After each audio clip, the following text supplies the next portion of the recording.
네, 요한복음 9장 18절서부터 34절까지. 네, 할렐루야. 아멘. 오늘은 그 소경되었던 사람을 예수님이 고쳤던 그 사건, 거기와 연관됐던 말씀들을 나누려고 합니다. 어느 날 예수님이 길을 가시는데 나면서부터 소경된 사람이 있었습니다. 그래서 예수님이 그를 침을 뱉어서 진흙을 이긴 다음에 눈에 붙여놓고 가서 실로암 가서 씻어라. 그때 그 사람이 갔다 왔는데 이게 눈이 떠진 거예요. 근데 이제 하필 그날이 또 안식일이었습니다. 안식일이다 보니까 또 우리가 늘 다른 부분에서 봤듯이 바리새인들과 이제 또 논쟁이 붙는 거죠. 그래서 이 사람들은, 이 바리새인들은 이 소경된 사람, 또 이 소경된 사람이 부모를 불러다 놓고 대화를 나누는 거예요. 도대체 이게 정말이냐? 이제 그런 장면입니다. 저는 그래서 오늘 말씀을 통해서 여러분도 어쩌면 아시는 분들은 아시겠지만 이 말씀과 관련돼서 우리에게 주시는 말씀 세 가지를 조금 나누려고 합니다. 첫째는 우리 3절에 보면 이렇게 돼 있어요. 본문 보시면 3절에 예수께서 대답하시되 이 사람이나 그 부모가 죄를 범한 것이 아니라 그에게서 하나님의 하시는 일을 나타내고자 하심이니라. 그러니까 소경되었던 사람이 눈을 뜨게 되는 사건. 사람들은 생각할 때 이 사람이 소경된 것이 누구 죄 때문입니까? 부모 죄입니까? 이 사람 죄입니까? 그런데 예수님은 죄 때문에 그런 것이 아니라 하나님이 하시는 일을 드러내고자 이러한 일이 있었다라는 거예요. 그러니까 우리가 첫 번째 기억해야 되는 말씀 중에 하나는 뭐냐면 이 소경된 사람이 지금까지 살면서 태어나서 지금 그 사람이 장성하였다 이렇게 표현한 것처럼 지금까지 얼마나 많은 고생을 했겠습니까? 게다가 이렇게 죄의 논쟁이 있는 것을 보면 사람들로부터 따돌림도 좀 받았을 것이고 멸시도 받았을 거고 놀림도 받았을 거고 굉장히 고생을 많이 했을 거예요. 그런데 이렇게 눈 뜨게 되는 그 시점까지 많은 고생이 있었지만 결국 눈을 뜨게 됐고 눈 뜨는 것을 통해서 이 사람은 구원을 받게 되는 것뿐 아니라 사람들에게 뭘 드러내냐? 하나님의 일을 드러내는 일이 됐단 말이에요. 그러니까 여기서 우리가 기억해야 되는 말씀은 뭐냐면 소경이 눈 뜨는 일 자체도 하나님의 일이었단 말이에요.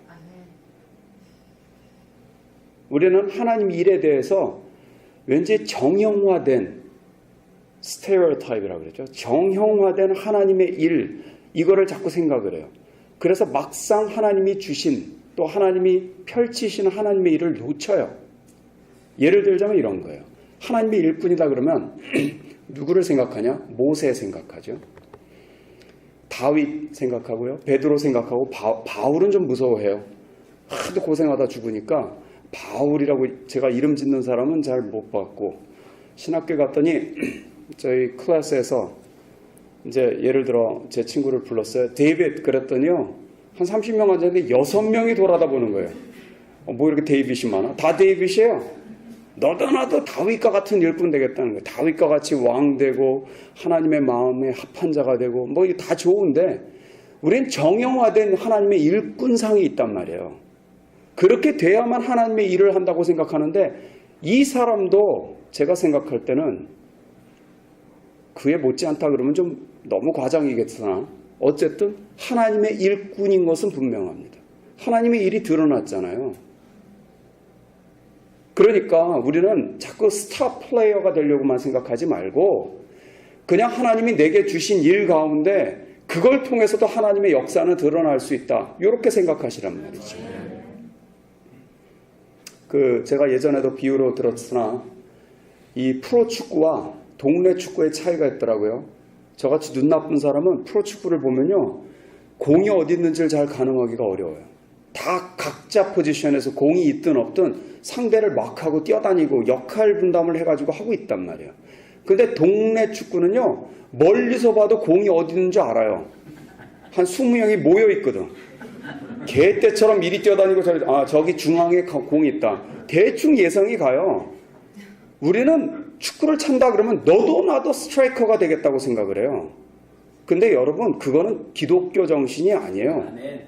하나님의 역사는 스트라이커를 통해서만 물론 그것도 하나님의 역사가 드러나는 통로가 될 수 있는 건 분명하나 그 사람뿐만 아니라 제가 생각할 때는 주전자 나르는 사람도 하나님 쓰실 수 있는 일꾼이에요. 문지기 정신. 이런 것이 우리한테 좀 결여가 되면 막상 하나님의 일이 여기서 지금 펼쳐지고 있는데 그걸 놓친단 말이에요. 이 소경 입장에서 생각해 보십시오. 뭐 화려한 교육을 받았겠습니까? 좋은 뭔가를 업적을 남겼겠어요? 성취를 했겠냔 말이에요.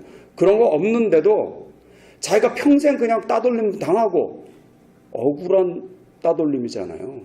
죄가 없었다라고 분명히 기록하니까 그 고생해서 예수님 만나 눈 떴는데 그것이 하나님의 일을 드러냈다? 우리는 기억해야 되는 거죠. 제가 모자이크라는 그림을 생각할 때마다 바로 저는 이 말씀이 생각나요. 모자이크를 생각하면 이렇게 뭐 큰 화보가 있으면 그걸 칸을 나누잖아요. 나눠서 첫 번째 칸에는 노란색만 칠하고 두 번째 칸에도 노란색, 뭐 세 번째 칸에도 노란색, 점점점 그러다가 약간 주황색 섞은 색깔을 칠하고 그래서 각 칸을 보면 뭘 그리려고 그러는지 몰라요. 근데 전체적으로 다 그려놓고 보면 멀리서 보니까 아, 꽃 그림을 그리려고 했었더구나. 이게 보인단 말이에요.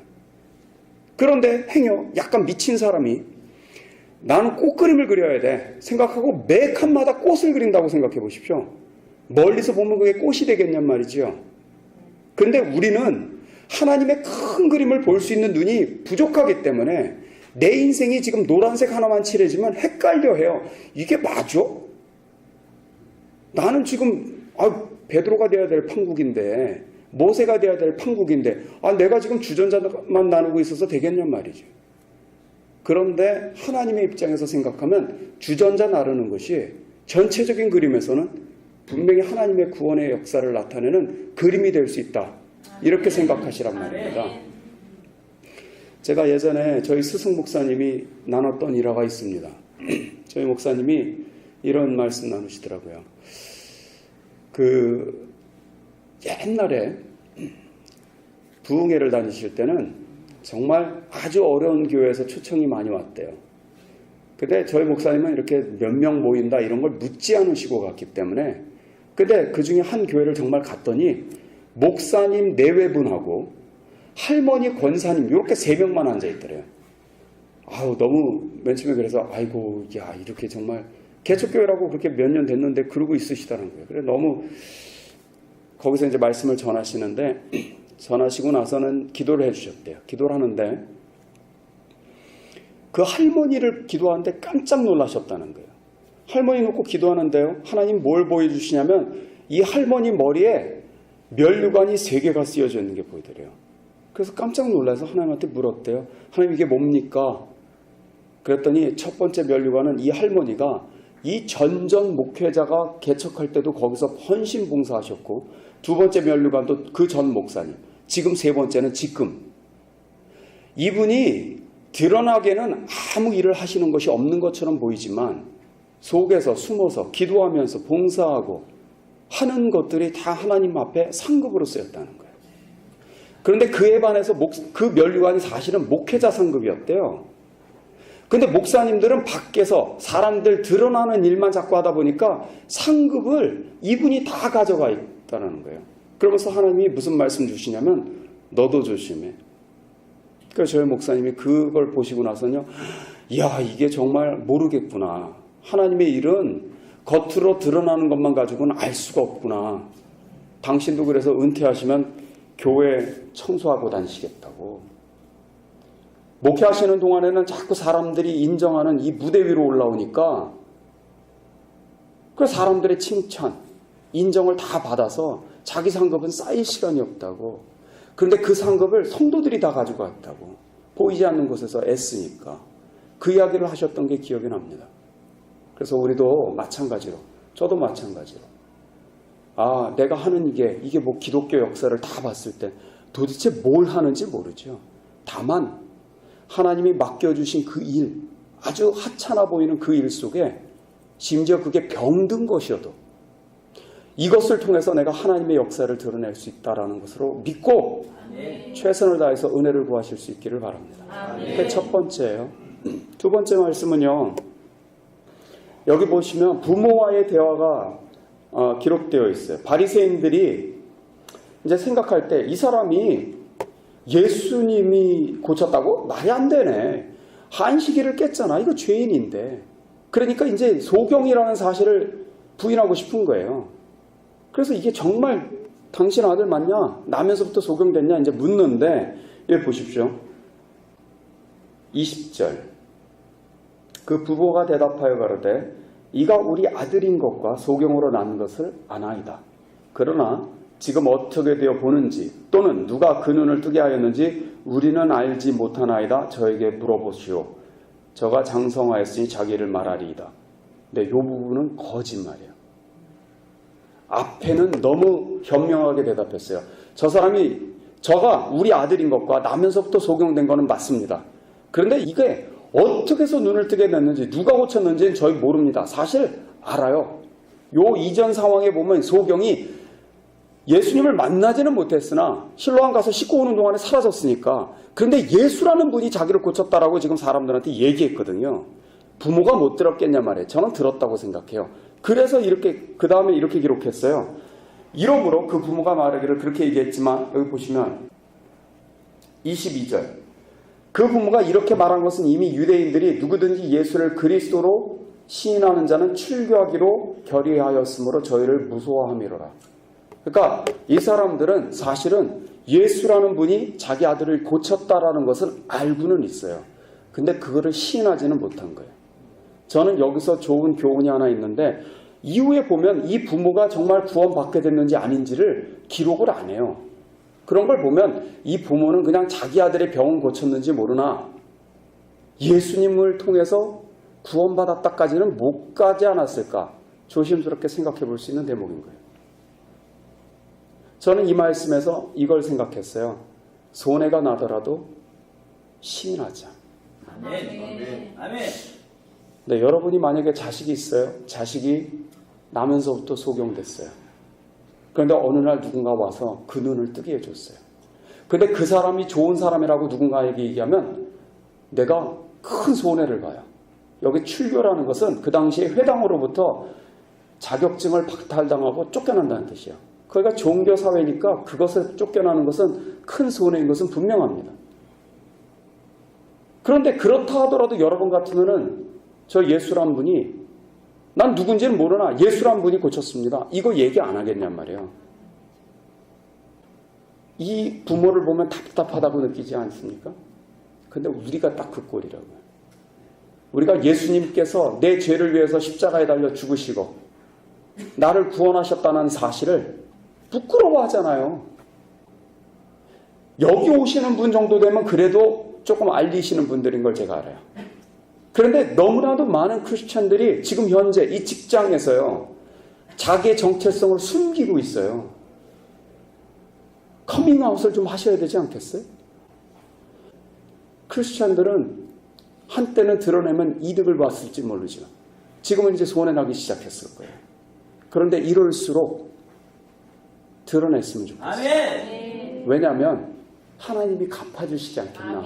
저는 그런 생각이 들어요. 최근에 제가 어떤 영상을 봤는데 고속도로에서 주행하다가 운전자가 의식을 잃었어요. 그래가지고 그 중앙 분리대를 긁으면서 차가 서행을 하고 있는 거예요. 몇 킬로를 그렇게 갔어요. 근데 오던 차량 가운데 어떤 분이 눈썰미가 있었던 것 같아요. 그 차가 이상이 있다는 걸 발견하고 가가지고 그 차 앞에다 자기 차를 대고 차를 강제로 멈춰 세워요. 그리고는 구조대를 불러가지고 이 사람을 구조해냅니다. 물론 그 멈춰 세우는 과정 때문에 자기 차가 찌그러졌어요. 탁 부딪히니까. 그랬더니 이게 국민적인 영웅으로 떠올랐어요. 자동차 제조회사에서 그 수리해주겠다고 하다가 지금은 새 차 뽑아준 거 아시죠? 네, 여러분도 새 차 타고 싶으시면 가다가 막아 세우십시오. 새 차가 생기는 방법이에요. 너무 훌륭하지 않아요? 그 사람이 그걸 기대하고 하진 않았겠으나 이렇게 세상에서도 뭔가 좋은 일을 위해서 손해본다 그러면 알려만 지면 그거를 갚아줄 사람들은 많습니다. 하물며 하나님께서 당신의 아들을 위해서 예수를 위해서 손해본다. 저는 이 부모가 만약에 그래서 출교를 당했다. 예수님 찾아가서 만나셨을 거예요. 아들을 나중에 만나시거든요. 아들이 출교를 당해요. 출교를 당했더니 그 이후에 예수님이 만나서 그를 구원하시는 장면이 나오잖아요. 얼마나 좋은 장면입니까? 우리가 손해를 보지 못하기 때문에 하나님의 역사를 못 보는 경우도 있단 말이에요. 또 며칠 전, 이제 어젠가요? 그전가 제가 뉴스를 봤는데 프랑스 파리에서 어린아이가 그 아파트 5층 난간에 매달려 있었어요. 그랬더니 한 청년이 그걸 기어 올라가서 걔를 구출해냈거든요. 보셨어요 혹시? 네. 잘 기어 올라가더라고요. 30초 만에 기어 올라갔어요. 5층까지. 파파파파 기어 올라가가지고 걔를 끄집어냈어요. 그래가지고 탁 구해냈어요. 근데 걔가 알려졌어요. 그 청년이 알고 봤더니 난민이에요. 프랑스 시민권이 없어요. 불법 체류자예요. 그랬더니 프랑스 대통령이 불러가지고 면담까지 하고요. 시민권도 주고요. 너무 일 잘한다고 소방관으로 특채를 시켜버렸어요. 하나님 갚아주신 거예요. 저는 그런 거 볼 때마다 너무 짜릿해요. 야, 좋다. 사회가 살아있구나. 저렇게 뭔가 자기가 까딱 잘못해서 미끄러 떨어지면 그 사람 크게 다치는 거 아닙니까? 손해볼 각오를 하고 저렇게 하면 사회도 갚아주는구나. 하물며 하나님은 갚아주시지. 아멘. 우리도 마찬가지입니다. 이제는 예수 믿는 것이 핍박받는 시대다. 어쩌면 좋은 시대일지도 모르겠어요. 우리가 예수 믿기 때문에 누군가한테 나 예수 믿습니다 하면 따돌림도 당하고 진급에도 약간 좀 차별을 당하고 그럴지 모르지만 그거 하나님이 다 보시지 않을까? 아멘. 갚아주시지 않을까? 아멘. 저는 그렇게 믿습니다. 아멘. 그래서 여러분 예수님 때문에 손해보실 수 있는 각오하실 수 있기 바랍니다. 아멘. 마지막 한 가지만 더 전하면 여기 보면 이 바리새인과 소경된 사람과의 대화가 나와요. 근데 저는 그 대화를 읽을 때마다 속이 시원해요. 이 소경된 사람이 어쩌면 그렇게 말을 잘할까요? 이 바리새인들이 그런 얘기를 해요. 여기 보시면 24절 보시면 이에 저희가 소경되었던 사람을 두 번째 불러 이르되 저희가는 바리새인들입니다. 너는 영광을 하나님께 돌리라. 우리는 저 사람이 죄인인 줄 아노라. 그때 이 소경이 대답합니다. 대답하되 그가 죄인인지 내가 알지 못하나 한 가지 아는 것은 내가 소경으로 있다가 지금 보는 그것이니이다. 그러더니 그럼 너 눈 어떻게 떴는데? 지금 이 두 사람이 아니지만 어쨌든 두 종류의 사람이 같은 상황을 놓고 지금 설전을 벌이는 거예요.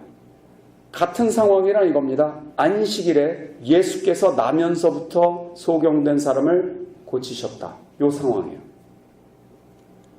바리새인들은 생각에 안식일을 범했으니까 저 사람은 죄인이다. 죄인이므로 그 다음에 두 가지 상황. 예수께서 나면서부터 소경된 사람을 고쳤다. 말이 안 되는 거예요. 논리적으로 이게 연결이 안 되는 거예요. 그래서 바리새인들끼리도 16절에 보면 서로 논쟁이 벌어졌어요. 야, 죄인이 어떻게 근데 이 소경을 고치지? 또 아니야, 그래도 안식을 범했으니까 죄인이야. 이게 논리적으로 서로 통하지가 않는 거예요. 그러니까 이 사람들은 자연스럽게 그거를 일관성 있는 말을 만들려다 보니까 뭐를 지금 얘기하려고 그러는 거냐면 소경 아니었던 거 아니야? 이거예요. 이 사람들은. 그런데 이 사람은 자기가 알잖아요. 나는 나면서부터 소경됐는데 예수란 분이 죄인인지 아닌지 모르겠는데 나를 고쳤어. 안식일을 범했는지 아닌지는 난 잘 몰라. 근데 고쳤어. 사실은 안식일을 범했습니까? 예수님이 계속해서 말씀하시죠. 너희들이 짐승이 안식일이라 하더라도 어디 빠졌으면 건져낼 거 아니야? 하물며 짐승보다 더 귀한 사람을 고치는 게 왜 그게 안식일을 범하는 거야? 게다가 나는 안식일의 주인인데 이거를 계속 주장하셨던 거거든요. 너희가 할례 받기 위해서 안식일 날도 할례 하잖아. 근데 왜 내가 안식일을 범하는 거야? 이 얘기를 계속 하셨어요. 그러니까 이 사람들은 지금 자기의 편견 때문에 상황을 지금 왜곡해서 해석하고 있는 거예요. 근데 이 소경된 사람은 이거를 지금 밝히 보이면서 이런 얘기를 해요. 지금 아는 것과 모르는 것을 얘기하다가 29절 하나님이 모세에게 말씀하신 것을 우리가 알거니와 그러니까 이 사람들은 율법을 지금 신봉하는 거예요. 이 사람은 어디서 왔는지 알지 못하노라. 그랬더니 이 사람 보십시오. 그 사람이 대답하여 그래. 이상하다. 이 사람이 내 눈을 뜨게 하였을 때 당신은 그가 어디서 왔는지 알지 못하는도다. 하나님이 죄인을 듣지 아니하시고 경건하여 그 뜻대로 행하시는 자를 들으시는 줄을 우리가 아나이다. 야, 너도 나도 알잖아. 하나님이 경건한 사람의 기도를 들으신다는 거. 죄인이면 들을 리가 있냐? 창세로부터 소경이 눈 떴다는 그런 얘기가 어디 있냐? 그래서 이 사람의 말이 저는 굉장히 설득력이 있다고 생각해요. 왜 같은 상황을 보고 한 사람은 예수님을 죄인이라고 결론 내리고 한 사람은 예수님을 그리스도라고 결론을 내렸을까? 소경은 예수님이 하시는 일을 봤고요. 소경이 아니라고 하는 사람들은 예수님이 하시는 일을 못 봤어요. 그러니까 진짜 소경은 누구냐면 하나님의 일을 못 보는 사람은 소경인 거예요. 하나님의 일을 보고도 아까 우리 3절에서 읽었지만 하나님의 일을 나타내고자 했다 그랬잖아요. 하나님의 일이 나타났는데 그 가운데 하나님의 일을 보는 사람이 있고 못 보는 사람이 있는 거예요. 소경은 봤고요. 그래서 그리스도를 만났고 이 사람들은 못 봤고요. 똑같은 상황인데 못 봤고 못 봤으니까 예수님이 죽일 놈이 된 거예요. 그럼 왜 못 봤는가? 다른 게 아니라 이 사람들은요. 선악과 영향하고 똑같은 건데 자의식이 너무 높았기 때문이에요. 우리는 모세를 알거니와 야 우리가 누군지 알아? 우리가 율법을 얼마나 잘하는 줄 알아? 자의식이 너무 높아져 버리니까 하나님의 역사를 보면서도 하나님의 역사로 발견하지 못하는 겁니다. 그래서 우리는 자의식이 이게 하나님을 못 보게 한단 말이에요. 마치 지금 별이 다 떠 있고 저기에 달이 있는데 햇빛이 너무 세서 그걸 볼 수 없는 거랑 똑같은 거예요. 동일하게 성경을 읽는데 마음이 겸손하고 낮아진 사람은 그 가운데 하나님의 음성을 들어요. 동일하게 성경을 읽어도 하나님의 음성을 전혀 경험 못하는 사람이 있어요. 왜 그러냐? 자의식이 높았기 때문에, 자고해졌기 때문에. 그래서 성경은 분명하게 교만한 자는 하나님께서 물리치시고 겸손한 자에게는 하나님께서 은혜를 주신다라는 게 그래서 그렇습니다. 그러면 우리가 이 소경처럼 억지로 병들 수도 없고 억지로 실패할 수도 없고 억지로 뭐 사고를 당할 수도 없잖아요. 자식이 어떻게 하면 낮아지겠냐. 할 수 있는 한 말씀을 따라 내가 살면 저절로 낮아지죠. 십자가를 지는 거지. 최근에 우리 형제들이요 전도를 나가더라고요. 자매들도 나가요. 저는 그걸로 전도가 잘 안 될 거라고 생각은 해요. 그런데 제가 기도할 때 마음에 어떤 마음이 오냐면 열매가 없을지 모르겠지만 이 사람들이 열매라는 마음이 들어와요. 예수를 위해서 핍박받겠다고 나가는 사람들. 그때 우리 이상한 형제님 하나가, 이상하다면 좀 아닌데 어쨌든 괴짜 같은 우리 형제 하나가 일부러 담배 피는 사람들 골라가지고 전도 주는데 욕 먹으려고 좀 세게 욕하라고 딱 쥐고. 근데 어쨌든 그렇게 하다 보면 또 자의식이 이상하게 올라가기는 해요. 그런데 이게 축복이라는 걸 우리가 좀 느꼈으면 좋겠어요. 제가 그래서 야 너무 좋다 그랬는데 열매가 없는 것도 아니더라고요. 열매가 있더라고요. 화요예배 때 어떤 자매님 하나가 왔어요. 근데 이 자매가 예수를 잘 믿는 사람 같더라고요. 근데 얘기를 하다 보니까 전도지 받고 왔대요. 제가 그래서 야 이거 벌써 이렇게 그냥 사람들이 왔구나. 제가 그런 생각이 들었어요. 그래서 여러분 동일한 사건을 보고도 소경이 되느냐 눈뜬 사람이 되느냐 그거는 뭐에 달렸냐? 내 마음이 교만하냐 겸손하냐에 달렸다. 그래서 겸손하여 하나님의 역사를 늘 보시고 하나님을 찬양하실 수 있는 사람들이 되기를 축복합니다. 같이 기도합시다.